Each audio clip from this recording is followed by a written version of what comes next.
अस्सलाम वालेकुम दोस्तों, मैं हूं रया गुलाम नबी और आप देख रहे हैं मेरा यूट्यूब चैनल पाकी पेट्स वर्ल्ड। मुझे उम्मीद है आप तमाम भी खैर खैरियत से होंगे और आपका शौक़ भी अल्लाह पाक के फजल करम से अच्छा चल रहा होगा। आज शौक़ के अंदर न्यू एंट्री की है, नया पट्ठा एक जो है ना मंगवाया है, तो मैंने सोचा आप दोस्तों को भी इसका शौक़ करवा दें और थोड़ी इस बहाने गपशप भी हो जाएगी। तो आप जो है ये पट्ठा जो है ना पीली ब्रीड में से, साथ में अगर आप इसका कलर देखें, कम्बिनेशन देखें, कुछ बातें भी आपको इस बारे में मैं चलो इसी वीडियो के अंदर हो जाएंगी मुर्गे कलर के हवाले से भी। तो इसके अंदर लाल और मुश्की जो है ना वो कम्बिनेशन जो है ना वो साफ़ नज़र आ रहा है। ये बेसिकली फ़ाइट के लिए लिया है, नया पट्ठा है फ़ाइट के लिए। ये आप देखें, पूरी बनतर देखें पट्ठे की। ये अभी आया थोड़ी देर पहले, तो मैंने सोचा आप दोस्तों के साथ क्यों ना हो कि इसकी जो है ना एक वीडियो शेयर की जाए, आप दोस्तों को भी इसको यानी कि शौक़ करवाया जाए। आप इसकी जो है ना नलियाँ देखें जी पट्ठे की, वाइट नोक नली के अंदर है और पतली खुश्क नलियाँ इसकी। ये आप इस अभी क्लियर आपको नज़र आ रही होंगी और नोक भी बिल्कुल वाइट है। ये आप आँख का शौक़ करें। यंग पट्टा है, तकरीबन होगा कोई 17-18 माह, नौजवान मुर्गे जिस तरह होते हैं। आप चेहरा देखें, बिल्कुल खुश्क चेहरा है और चेहरे के ऊपर देखें मांस कोई नहीं है, यानी कि अगर लड़ाई के दौरान चोट वगैरह आ जाए तो इसको असर वगैरह कोई नहीं होना। और जो है जल्द पतली है, नफीस चेहरे का मुर्गा है। ये सामने का इसका इमेज देखें, यानी कि दोनों आंखें जो है ना इसकी सामने इसको नज़र आता है।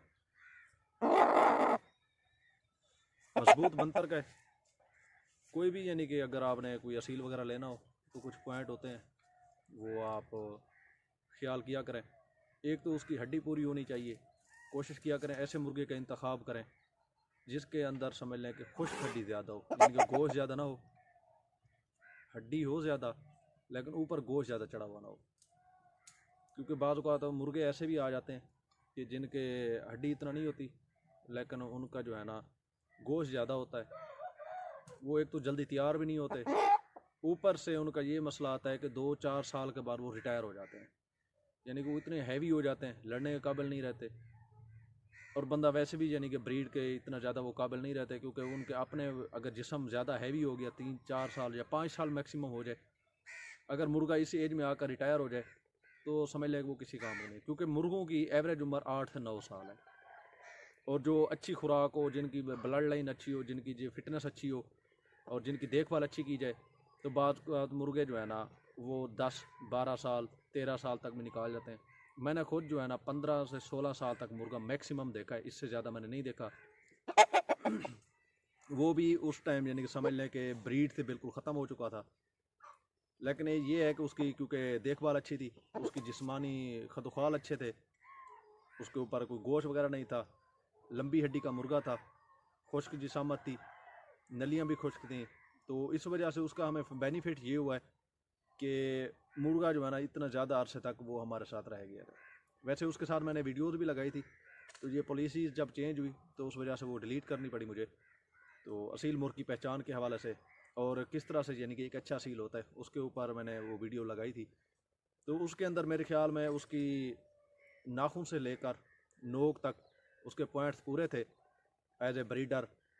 क्योंकि ब्रीडर के लिए हम अलग पैरामीटर इस्तेमाल करते हैं और जो है ना जो फाइटर होता है उसके लिए हम जो है ना अलग पैरामीटर इस्तेमाल करते हैं।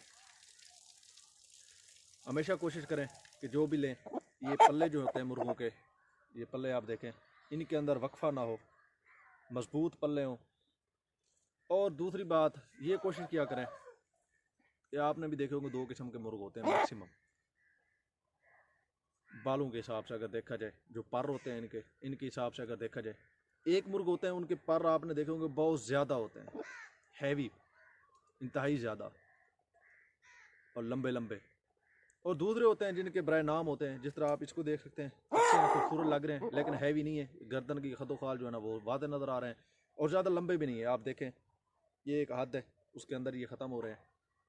तो हमेशा कोशिश किया करें जिनके पर थोड़े हों जिस्म के ऊपर, उनका इंतखाब किया करें एज ए ब्रीडर। उस मुर्गे को अच्छा जानते हैं हम कि जिसके जिस्म के ऊपर ये जो ये पर हो गए या फिर दूसरे, ये परों की बात नहीं कर रहा, ये यानी कि उड़ने वाले परों की बात नहीं कर रहा, बाकी यानी कि जिस्म के ऊपर जो पर होते हैं उनकी बात कर रहा हूँ। वो छोटे हों, कम हो, यानी कि ऐसा ना हो कि जिस्म जो है ना वो सारा परों से ढका हुआ हो, कोई समझ ही ना आए कि मुर्गे के अंदर का खदोखाल जहर ना हो। बाकी ये पल्ले जिसको हम बोलते हैं ये लंबे होने चाहिए। दुम जो है ना वो भी लंबी होनी चाहिए। दुम ज़्यादा समझ लें कि कोई भी मुर्गा हो उसकी दुम जो है ना ज़्यादा बिखरी हुई ना हो, जिस तरह इस उंगलियां हैं बार बार, क्योंकि मैंने भी सोशल मीडिया काफ़ी देखा है। तो आजकल दोस्त जो है ना वो इस तरह से यानी कि सेल परचेज़ वाली आप देख लें या फिर कोई इस तरह की देख लें, तो उसके अंदर मुर्गी हो या मुर्गा हो उसके दुम जो है ना वो खोल कर दिखाई जाती है कि पर जी देख लें। हालांकि मेरे ख्याल में जितना पर उसका बंद होगा दुम का, जितना पतली दुम नज़र आएगी उतना खूबसूरती और उतना ही अच्छा तस्वुर किया जाता है ब्रीड के हिसाब से वैसे भी। और फाइट में भी जी अच्छे ही होते हैं। हाँ, फाइट में आप ये कर सकते हैं कि हल्का सीधी दुम हो या हल्की ऊपर उठी हुई दुम हो, तो उसको आप प्रेफर कर सकते हैं। ये लाजमी नहीं है कि आप जो है ना नीचे दुम ही हो। वैसे भी मेरा जो अपना ज़ाती तजर्बा है कि कम ही असील हुए जिनकी नीचे दुम होती है, वरना सीधी दुम ही होती है, सीधी सी जो बात है। हाँ, उनके खड़े होने के स्टाइल के ऊपर डिपेंड करता है कि वो खड़े किस तरह से होते हैं और हमें जो है ना वो लगती किस तरह से है उनकी जो है ना दुम वगैरह। ये एक यानी कि होता है कि बाकी जो है ना हल्का जो खड़दुम्बे होते हैं वो भी अच्छे ही होते हैं, मुझे ज़्यादा तौर पर पसंद है जिनकी दुम सीधी हो या हल्की तरह ऊपर थोड़ी सी, ये नहीं है कि सर के ऊपर ही रखी हुई हो या पीठ के ऊपर सीधा ऊपर उठाई हो, वो नहीं, हल्की सी अगर उठी हुई हो तो वो मुर्गे भी जो मुझे जो है ना ज़्यादा तौर पर पसंद है। खड़े होने का स्टाइल, मुर्गे खड़े तख्ती जो है ना वो बिल्कुल खड़ी होनी चाहिए। जब मुर्गा खड़ा हो तो सीना उसका आगे निकला हुआ हो, और ज़्यादातर मैक्सिमम मुर्गा इस अंदाज से खड़ा हो कि उसकी चोंच और सीना ये एक ही सीध के अंदर आपको नज़र आए, और नीचे जो पाँव की उंगलियां वो तकरीबन एक ही यानी कि लाइन बन जाए, तो वो ज़्यादा बेस्ट है, ज़्यादा अच्छा है दूसरे मुर्गों की निस्बत। जो मुर्गे समझ लें कि इस तरह जिस तरह बतखें खड़ी हुई हों उनकी निस्बत ये ज़्यादा अच्छे होते हैं। तो आप ने मुर्गे का भी शौक किए, इसकी भी दुम देखें आप, पतली दुम में लंबी दुम है जो है ना। आपने मुर्गे का शौक किए आपने, और मुझे बताना है कि आपको किस तरह का लगा है, और जो बातें मैंने आप दोस्तों के साथ शेयर की आपको वो कैसी लगी, आप कमेंट्स के अंदर अपने ख्यालात का इजहार कर सकते हैं। तो इंशाल्लाह मिलते हैं एक नई वीडियो के साथ, कुछ नई मालूमात के साथ। तब तक के लिए वस्सलाम।